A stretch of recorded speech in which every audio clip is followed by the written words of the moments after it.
Welcome to another episode of the Meal Prep Monday podcast. I'm your host and founder of Prep Dish, Allison Schaaf. Today, we are continuing with our April series on meal prep basics and talking specifically about blenders versus food processors. Do you need both? What tasks are best for food processor versus blender? Before we get on to the episode, I want to read a Prep Dish customer review from Mallory from Idaho. She says, "We did the first week starting on Sunday as our prep day. It's going quite well. I've done other meal plans and the prep was really intense, but the payoff was good. So I was preparing myself for a battle on Sunday, but it was quite simple. Actually, my husband did the whole prep while I made Sunday night dinner. We've tried a lot of the meal kits and other free online plans, and nothing has been as smooth as this. I was in a slump trying to figure out what to cook every night, and managing my time has been difficult in our first year as new parents. This has been a lifesaver so far. Healthy and easy was what I was looking for." Thanks for sharing, Mallory. And if you would like to try Prep Dish, head to prepdish.com/MPM, short for Meal Prep Monday, and you can have a 2-week free trial. It's the best way to see if it's a fit for you. Give it a try for 2 weeks for free at prepdish.com/MPM.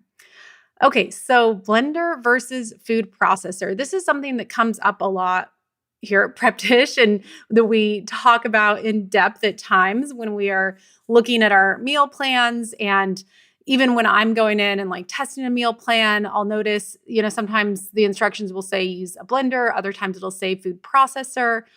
I realize, with our customers, not everyone is going to have both.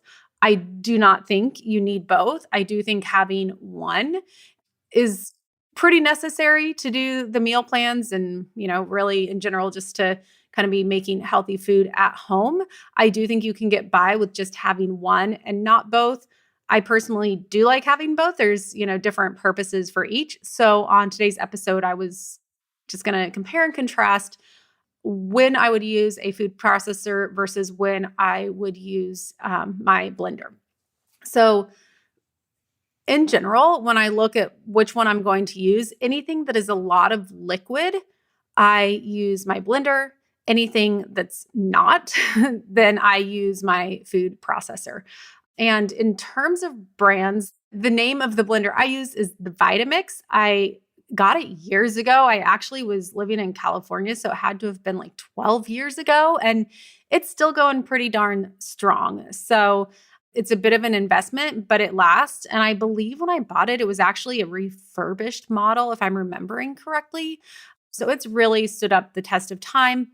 Every now and then it will like overheat and you have to kind of give it 20 minutes, but that's really if I'm trying to do a task that's better suited for a food processor. So as long as I stick to like more of the liquids in it, it really does a great job. So, that's things like smoothies, making homemade almond milk or any sort of like nut milk, marinades, dressings, soups. Like I really love doing blended up, like something with a sweet potato and roasted red bell pepper or a squash soup, anything like that blends up really nicely in the blender. And a little side note here is you can also have a hand mixer. In kitchens, we call it the burr mixer, and you use that, but it's the kind of one where you just like it's like a stick, right? You stick it into like a pot of soup and then that way you don't have to pour things out. I do have a hand mixer at home or a stick blender. And what I use that for is salad dressings. If they don't have herbs in them, I feel like if there's a lot of herbs that aren't well chopped, then they kind of get stuck in that. But like if I am just so for Prep Dish, a lot of times the basic dressing we have is just olive oil and balsamic. And we don't have you blend that. But one of my tricks, if you are a Prep Dish subscriber, is to just get one of those little hand blenders and use that to blend your balsamic and olive oil dressing. It makes it this like really creamy dressing. You're not adding anything else. It's just changing the consistency, and do it like at mealtime. And it makes a huge difference. So if you've just been doing kind of the olive oil and balsamic vinegar whisked together, try doing this, like blending it up and making it into an emulsion, basically is what you're doing. It elevates it so much. So that's my little trick for the day there. Okay, so now going back to food processor versus blender. So food processor I'm using for things like energy bites. Those sometimes will get stuck in the bottom of a blender. Pestos, those can kind of go either way, but I feel like if it's a thicker pesto, and I tend to like a thicker pesto, then I found that the food processor is better for that. Making homemade flours like an almond flour, oat flour, it just has more surface area on the bottom, which basically makes it better for a lot of these type of items. And then baking in general. So, like if you're making a crust or anything like that that kind of needs to be chopped up, I just find that the food processor does better again because it has like more of that surface area at the bottom. So the bigger chunks aren't getting stuck. But, I had actually years where I did not use a food processor. So when I was a personal chef, some of my clients had a food processor, some didn't. I always brought my blender with me. I found that like I sometimes needed a high powered blender. And I do think that's sort of like with the knife conversation is I do find that a high powered blender makes a big difference. There's a few out there that I would consider that. So I would always travel with my blender.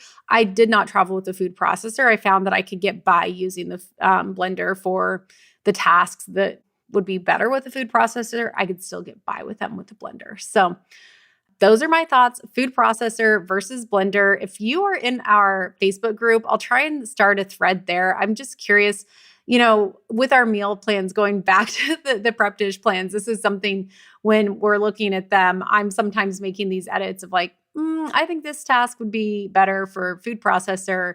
So maybe we'll try and do a poll too. I've done this in the past years ago to see, how many of y'all have food processors, how many of you have blenders, just so that way when we're writing the plans, we don't want to write them up to always require a tool that you don't have on hand, because I do want to make our meal plans as approachable as possible. So these are things that we think about here at Prep Dish. So that's all I have for today. Food processor versus blender. Next week, I will be back doing a similar comparison, but Instant Pot versus Crock Pot. Quick reminder, if you have not tried out our meal plans and you would like to, you can head to prepdish.com/MPM.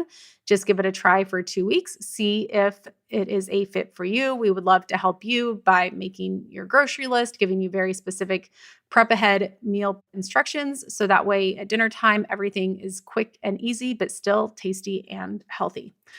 Okay, that is all I have for this week. I will be back again next Monday with another episode.